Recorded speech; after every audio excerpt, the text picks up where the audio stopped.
Your job offer and its relationship to what you studied is another very important part of the H-1B.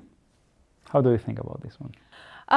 Yeah, so the job offer, the job description is technically the vehicle that drives the H-1B. With that, you need to make sure that that job description is technical and it provides enough job duties for the officer to really determine whether this is a specialty occupation. So what you don't want to do, and sometimes clients do it, they give me 3-4 duties and they say, well, this is my job description. Unfortunately, that's not going to work, because if it's just 3-4 things, we can't really tell the officer that this is a specialty occupation. So I always tell clients, you have to give me really detailed job duties, and not only that, but you have to assign percentage of time spent on each duty.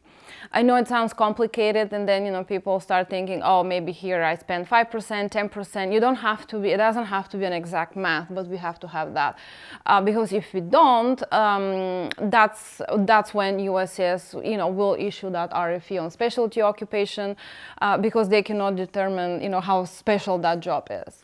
And are all jobs a good fit with H-1Bs, or some of them are not?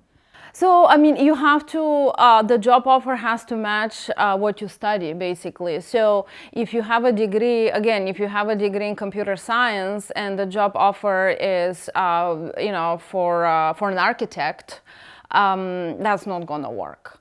USCIS will push back on that.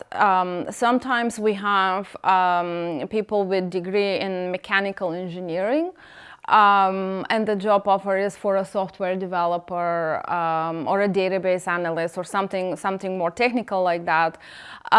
Sometimes it is successful for actually to get that H-1B with the mechanical engineering degree,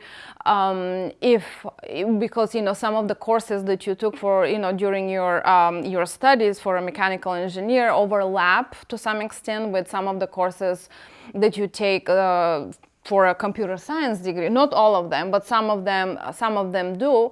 So we take that, the courses, and then we also look at if you have any work experience, and then we combine that and basically make it look like that you have a degree in computer science and you qualify for that job.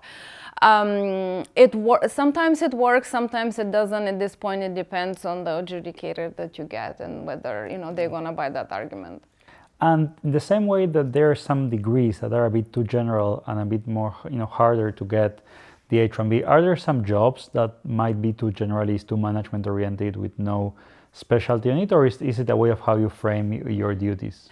Yes, your duties cannot be general duties, because you have to show that you have to show to the officer that you need a bachelor degree to perform that job. Obviously, it works great in more the technical professions, but if it's more in I call them the soft professions, something related to business, then it's a little bit of an art to actually establish that you really need that degree in order to perform the job. So again, something like the generic MBA comes to mind that doesn't, USCIS doesn't really like it. Got it. So remember, for the job offer, it's important to be detailed on exactly what you're going to be doing and how does that relate to your field of study.